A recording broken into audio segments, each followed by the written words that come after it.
Do you ever wonder what to draw or paint next? Well, there's really no reason to. Construct yourself a still life. I'm going to show you to do just that today. I'm Nolan from paintbasket.com.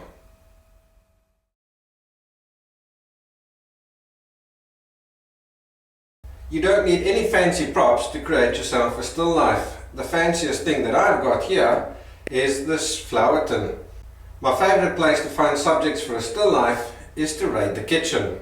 Otherwise, I have milk, a mixing bowl, a small little bowl, a spoon, some blueberries, a few eggs in a bowl. I'm not going to show you that in case they fall out, and a few curtains.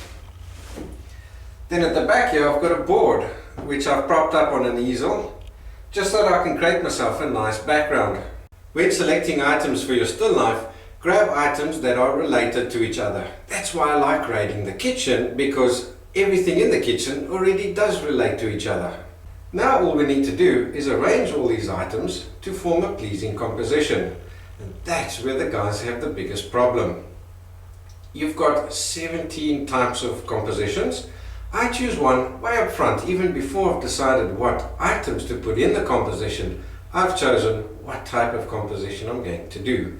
Then I can select some items according to the type of composition. For example, today I'm going to do an L-type composition. You can see on your screen what that looks like. So that's why I've chosen the flower tin, because that's going to give me the height for my L. And I've chosen the eggs, which I'll probably spread out, and I've got a long spoon which I'll obviously lie flat on the table. And so I've already formed an idea in my head of how I'm going to form my composition, because I know which one of the composition types I'm going to use. I'll start off with a blank canvas and then take it from there. The first thing I'm going to do is get my background right. The way I choose my background is to select a background color that's going to make my still life items stand out to best effect. If I choose a background like this, I can see it's too light to make my milk and even my flower tin stand out effectively.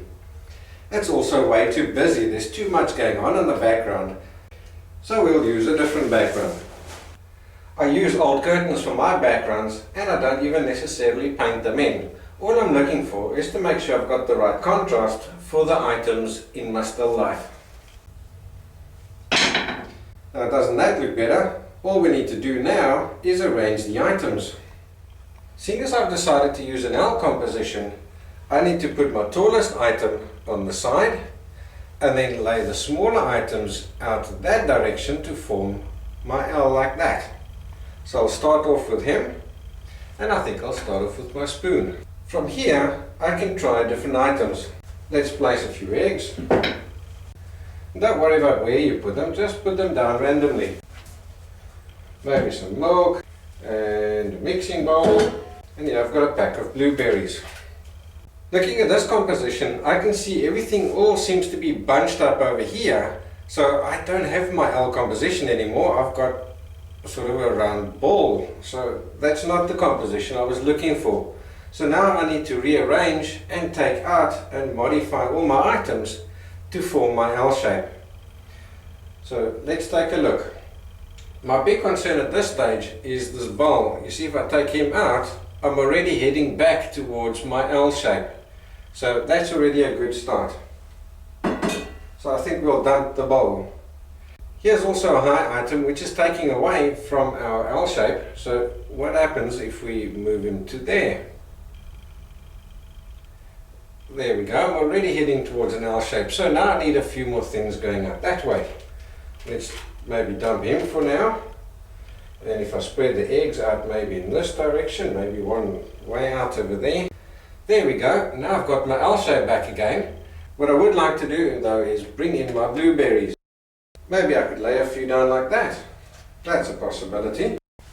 Maybe I could take them and throw them in a bowl. Let's see what that looks like. Play around. Still lives don't just appear, you've got to build them. As long as you stick to the composition type that you're looking for, you'll always be okay. So I don't know, maybe let's try and put him over there. Quite like that. I don't know, maybe one or two of them have fallen out.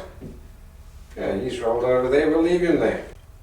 When grouping your items, we've got basically three different types of groupings. We've got items that are touching each other, overlapping each other, and items that are separate and standing alone.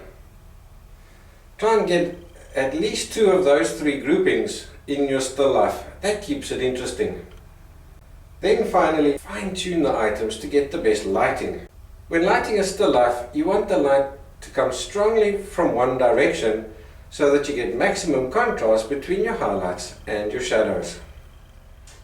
So now how do we get this onto our drawing paper or onto our canvas? There's a few different ways we can use.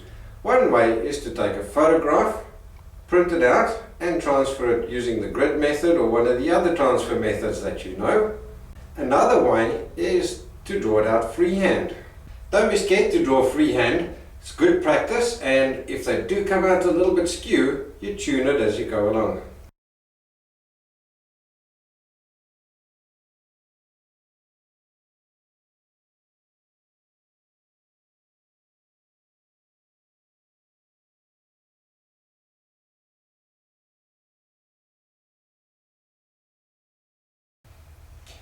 There we go, that was fun.